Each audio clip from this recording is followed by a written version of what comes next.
Paano mo nalalaman na lang ang habol sa'yo ng lalaki? Gaano ka kadalas dapat bigyan? Galing sa puso, kahit paminsan-minsan pa yan, okay lang yun. Opo, tito. Sa Pangaskay na, ito nga pala ang paborito yung Tio, si Tio Bry. At siyempre, nandito na naman tayo sa B2B Car Show. Kung saan bilang paborito yung Tio ay magpe-feature tayo ng bagong alay, linggo-linggo, para sa inyo. Yan. Dahil inihingan nyo ng part 2, itong taong to ay bibigay ko sa inyo. Pero bago magsimula ang interview, papakilala niya muna yung sarili niya. Hi guys, I'm Kazel. Wow! Yan. Ganda-ganda ni Kazel ngayon. Kahit anong anggulo mo tingnan, talagang grabe daw. Iyo Oh, grabing kahit sa anggulo tingnan, talagang nahihiya ako magtanong. Ganun sa kaganda. Ngayon Kazel, ready ka na ba sa contentan? Okay, contentin. Yan. Ano pang hinihintay natin kung contenting ko na to? Okay, first question ko.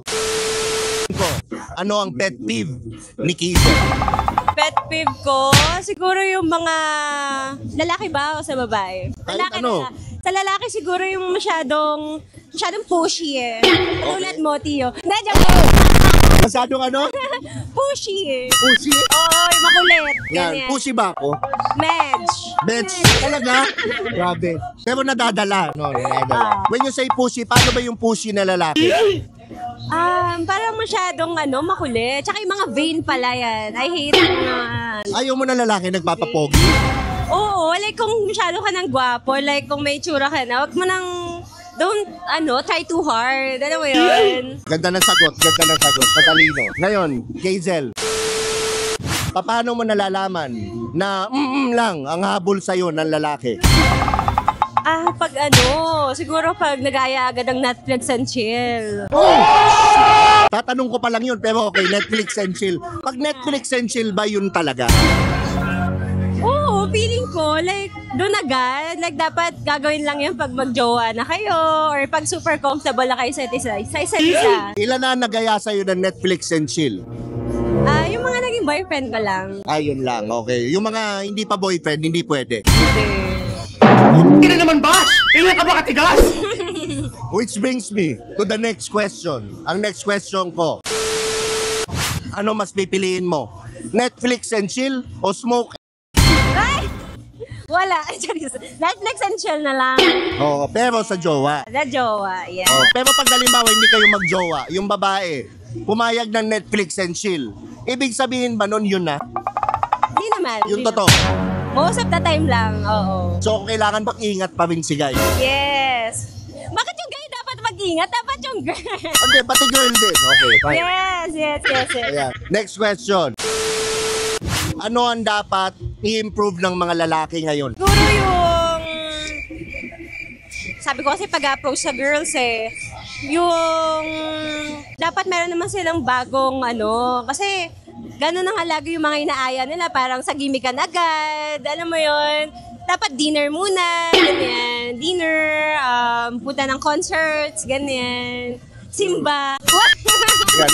Actually ako ganun, church tayo, ganun ako. Ulul! Sinungaling! Hindi ka ganda lalaki! Tayo, ganyan. Doon tayo kay brother, Baba Chuchu. Yes. Ganun. Okay, tama. O yan, i-improve nyo yan mga kalalakihan. Anong mas pipiliin mo? Yung lalaking simp o yung simpleng manya? Simp. Dahil? Wala lang. Mas nakakaano kasi, pag mas nakaka-eager lambingan yung mga lalaking simp. Yan. So, ayaw Kesa mo naman yung parang sobrang loud na masyadong touchy, ganyan. Mas okay na yung girl, yung mag-initiate nun. Ayan. Tama. Anong oras ba nagme-message ang mga guys na breezy? Ay, feeling ko tuwing gabi yung mga yan. Ano oras? Mga 10 onwards. 10 onwards? Pag mga patulog na, ganyan. Okay. Pag mga patulog na. So mga anong oras? Be specific. Yung mga 10, yan, 11 p.m. Okay, o sige mga 9:30 ang magme-message, mga ganyan. Yeah. Saan nagme-message ang mga cheater? Nakikita ko parang sa talamak sila sa Telegram Kasi ano bang meron sa tele? Kasi hindi ko alam yan. Ulul! Sinungaling! Hindi ko rin na-try doon, pero ayun, nakikita ko lang sa mga TikTok videos na pag may mga, yun, doon sila nag-mess sa TG daw. Sa TG, kasi may auto-delete option. May ganon pala. Kaya naman pala, ganon. Okay. Okay. Anong masasabi mo naman sa mga lalaking cheater? Lalaking cheater? Naku, magbago na sila. Oo, mas masarap yung may isa ka lang minamahal. Nilalambing, ganyan. Pasok na para makarami tayo. Okay. Ngayon ako naman, bakit sa tingin mo nag-cheat ang mga babae? Mga babae? Siguro mostly dahilan emotional. Hindi nabibigay yung emotion. Hindi nabibigay yung emotion. Yes. Ikaw ba ganon? Ma-emotional kasi ako eh. Gusto ko yung yung attachment ko sa jowa ko. Ganun. Gusto ko hinta ko. Naku, lagi madaming may in love lalo. Yeah. Nanonood. Okay, next question. Anong klaseng Christmas tree ang meron ka? Malago ba o well-trimmed? Malago. Malagong Christmas tree dahil Walang Christmas tree. wala. Pero halimbawa lang, malago o yung well-trimmed?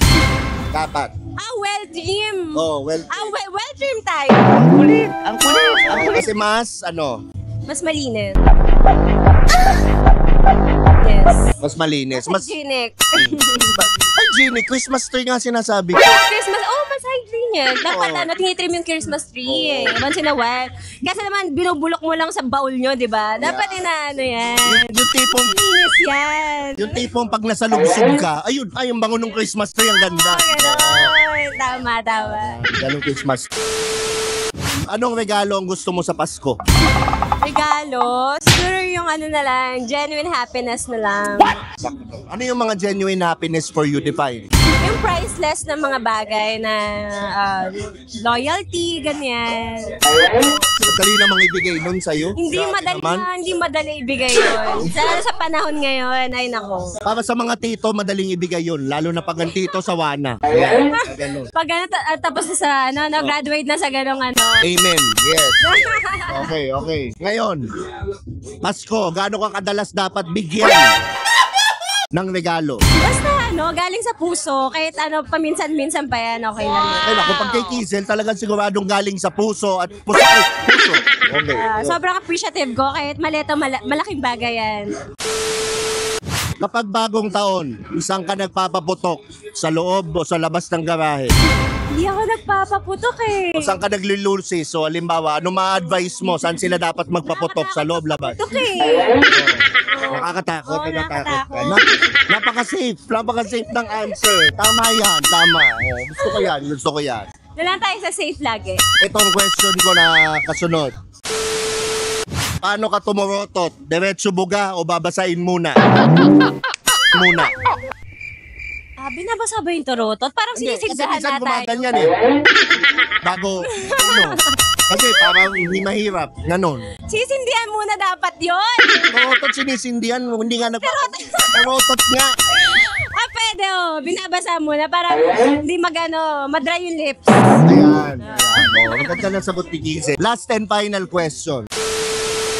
Kung ikaw punong kahoy, kailan ka huling sinibak? Wala, hindi ko na matandaan. Hindi mo na Masyado ng matagal. Parang hindi ako naniniwala kay, pero naniniwala. Wala ka. Naniniwala. Kasi nakikita ko naman sa energy na ini-emit mo. Ganun. Matino, mabait. Yan. Good girl. Hindi Good mo girl. sure. Good girl. Hindi lang maldita, pero good girl. Yan. Okay, Kizel, promote mo ulit yung social media mo. Quezal Domingo, FB and IG. Parang yun kasi yung mga nakapollow sa akin, malamang nakapollow na sa iyo eh. Baka, di ko na mapansin eh. So dito na nga pala nagtatapos ang ating interview. Ito nga pala ang paborito niyong Tio, si Tio Bry. Huwag niyong kalimutan mag-subscribe sa channel ko. Follow me on Spotify. Rate nyo na rin Tio Bry Podcast. At siyempre, huwag niyong kakalimutan ang kasabihan walang pangit-pangit. Sa Titong Galit. Thank you, Kizel. Thank you. Merry Christmas. Love you. Yes, love you.